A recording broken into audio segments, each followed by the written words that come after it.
Hi everyone and welcome back to my channel. Today's video is going to be everything you need to know about the Disney dining plan. First thing I'm going to mention is that there's 3 different ones, which is the quick service dining plan, the Disney dining plan and the deluxe dining plan. I will be going through all of those in detail throughout the video. I'm just going to start with some information about why you may or may not want to purchase the dining plan.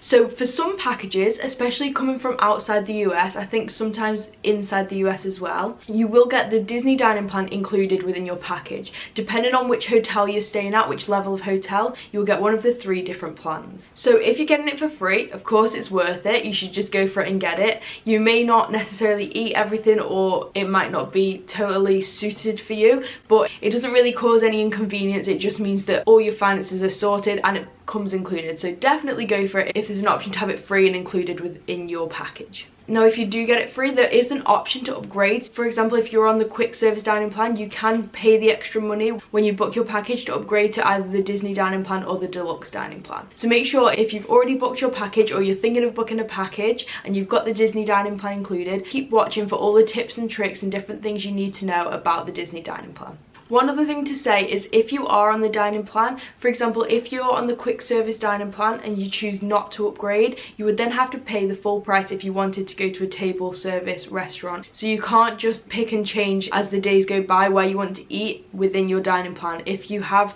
the quick service, you can only use it for quick service meals. If you have the table service, you can use it for quick service. You can also use it for table service, but you can't go to a more expensive restaurant than what's on your dining plan unless you upgrade as you book your package. Is it worth it to actually pay for it out of pocket? There's a lot of different things to consider, and obviously it all depends on what you and your party are like as to whether you think it would be worth paying for it out of pocket. So the first thing I would say is, do you have people in your party that are between the age of 10 and 20? If you do, depending on how many of them, this is probably the worst age group for the dining plan. So children are only classed as between the ages of 3 and 9. If you have people in your party that are younger than 3, they won't get their own dining plan, but they can just share whatever meal you get. So if you go for a table service restaurant, you won't be expected to have to buy them something. They can just share whatever you have. And the 3 to 9 will be on the kids menu, so there's loads of different stuff on the kids menu, and then there's 10 plus, which is the adult menu. Now if you do buy the dining plan, you have to buy it for your entire party. You can't pick and choose who you want to buy it for. The reason I say between the ages of 10 and 20 is the worst age group is because alcoholic drinks are included with every meal you have within the dining plan.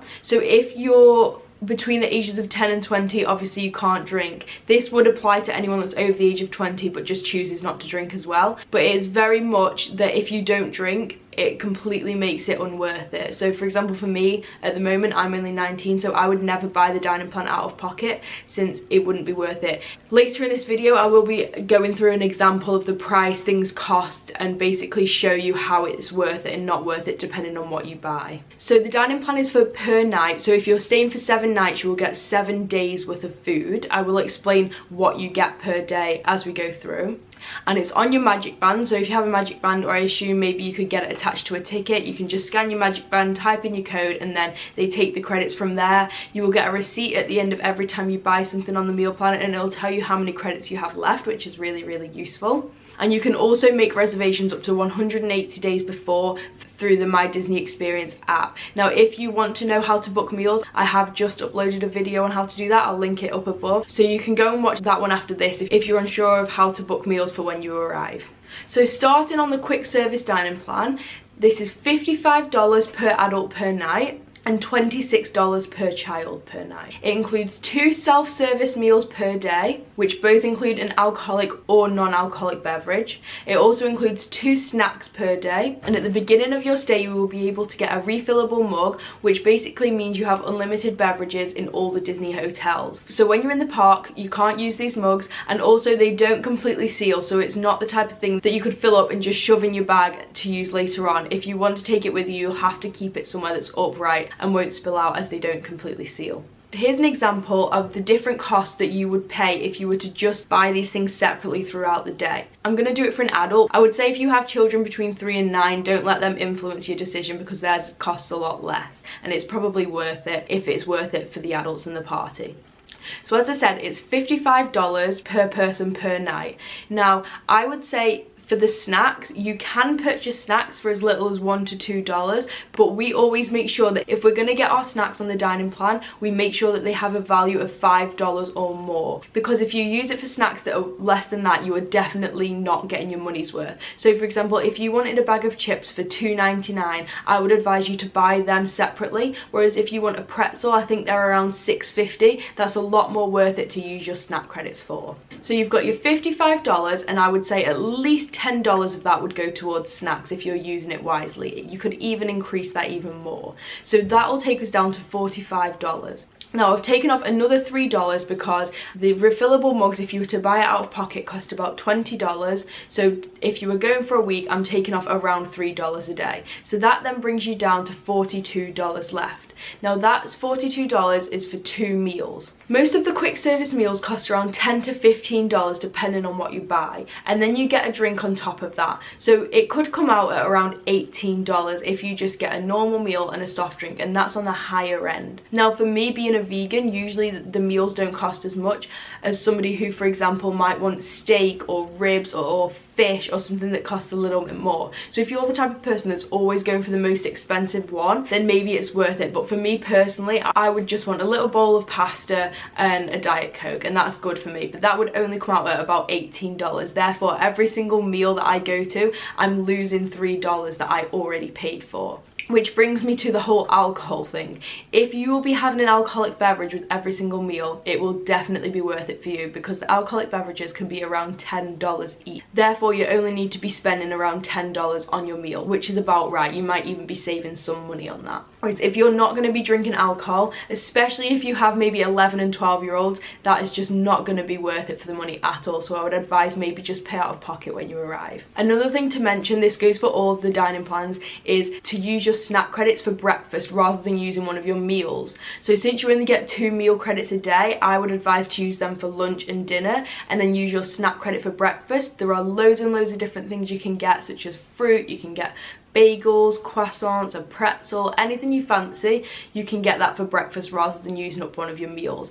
I also think that's a lot better value for money, since sometimes the breakfasts don't cost as much as the other meals. So for all of the snacks in the park, there is a little symbol. I'll try and find a picture and put it up on the screen. Basically, it's a small symbol. You could easily tell what it is, and every single time you see that symbol, it means that that is worth a snack credit. You could buy a bottle of water for that snack credit, but why do that when you can get free water everywhere throughout the parks and the hotels? I would say save your snack credits for things that are more worth it. There's loads of stuff you can get that's even up to $7, $8 that you can use a snack credit for, which is much more worth it.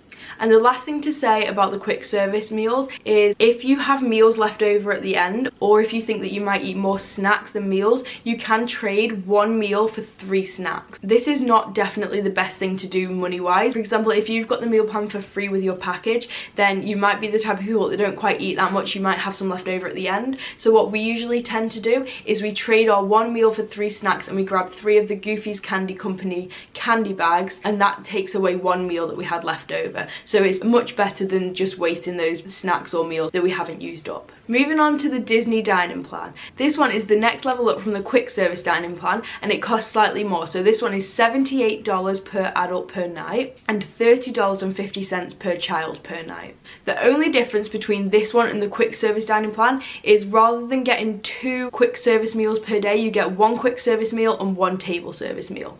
So it's costing you $23 extra to upgrade from a quick service to a table service meal. So that's something to think about. Do you think that's worth it? Do you like table service meals? There's things like character dining that you can take into consideration as well, as to whether you think it's worth that upgrade for $23 per day to upgrade from 1 quick service meal to 1 table service meal. Again, you also get the 2 snacks and the refillable mug, which lasts for the entirety of your stay. Now, another thing to think about if you upgrade to this plan is that when you go to the table service restaurants, you have to tip the waiters. Now, if you're from the UK or elsewhere outside of the US, it works slightly differently. In the US, you have to tip around 18 to 20%. And if you're not happy with something included in your meal, you can let them know and they will take it off your final bill, not from your tip. Well, that's just an extra cost you need to think about when considering whether to to go for the quick service or the Disney dining plan. So as I said before, it is really good that you can get the character dining, and I would also say if you're with somebody that has food intolerances or allergies or specific dietary requirements, it's really good at the table service restaurants because they usually make your meal to order, or they can make your meal to order. So for example, if you're allergic to nuts or gluten or dairy, they will make your meal in a specific area separated from everywhere else to make sure that there's no cross-contamination. It's really good that way. They do also do this at the quick service restaurants. It means you have more of a variety and they're more likely to be able to accommodate you. Obviously as well, it's a nicer atmosphere, you can take your time over it, they have proper cutlery and plates and things like that. But at the same time, it depends whether you value these things. So if you have younger children that don't necessarily like sitting still, I would say maybe don't go for this one. You can often be in the restaurants for a decent amount of time, and also you have to book in advance, which is another thing to think about, and it can become slightly restrictive if you have booked this meal and then your 5-year-old has a tantrum and really wants to go on It's a Small World, and then you have to choose between those things. That can become quite hard. So I would say maybe if you have younger kids, go for the quick service, or don't go for a dining plan at all and pay for it out of pocket as and when you want to. Another thing about the table service restaurants is that often the really nice ones are at different hotels and at Disney Springs. So if you are going to go to those ones, you need to make sure you have enough time to travel in between the different places to go to the restaurants, which also, if you're not there for very long, that can take up a lot of time from your vacation. Another really good thing about some of the table service restaurants, and it is only specific ones, but you can get sort of a package to get better seats or a better standing area for some of the parades and shows, but you do have to specify when booking. So for example, you can book and say we want it with the dining package. You will see signs around saying for the dining package it's different from, for example, the dessert parties, but it basically means you eat your meal in the normal restaurant at the normal time, they give you a ticket, you take it with you when you go to watch, and they put you in a specific area with those people, and it usually has a really good view. Moving on to the deluxe dining plan. Now this is the best one out of them all, but obviously at the same time it is the most expensive. If you're staying in one of the deluxe hotels, often you will get this included with your package, which is really great. If you get that, obviously go for it, that'll be a really good experience. But if not, this one is quite expensive to pay for, and it includes a lot of food. So if you're really not the type of people that want to just sit and eat all day, this one probably isn't for you. So it's $119 per adult per day, and it's $47.50 per child per day. And what this one includes is 3 table service, or you can go for quick service meals per day, as well as 2 snacks and the refillable mug.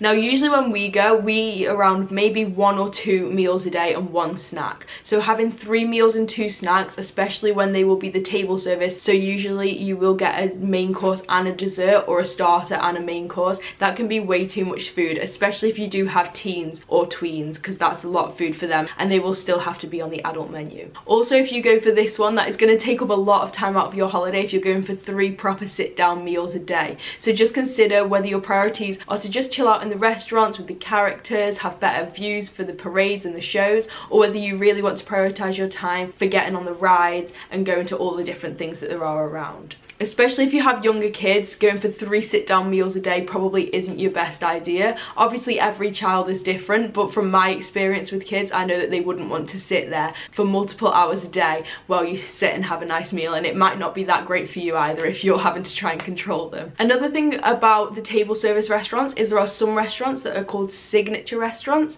Now basically for these you have to use 2 of your table service credits. From my experience, I don't think they're personally worth it, since the value of the signature meals isn't twice the value of the normal meals. For actual money wise, it's not really worth it. But we have been for a couple of signature meals. For example, if we haven't used up all of our credits, especially if you're on this plan, maybe you're on the last day and you still have a few left, you might want to head for a signature meal, so you make sure you use them up and they don't go to waste. And obviously this is the one that is totally luxurious. You can eat wherever you like, character dining, and obviously when you arrive you don't have to worry. You can have it already booked, paid for and done before you go. You can turn up and know that you have a reservation at Cinderella's Royal Table at 3 o'clock on Tuesday the 15th of March, and that's all that's going to happen. You don't have to worry about it once you arrive. So as I've said, there are some really good points but also some really bad points about the dining plan, but it's totally up to you and your party to whether you think it suits you or not. I hope this has been really useful for you guys, and it's given you some good tips and tricks, and it's helped you to make your decision whether you would like to purchase the Disney dining plan,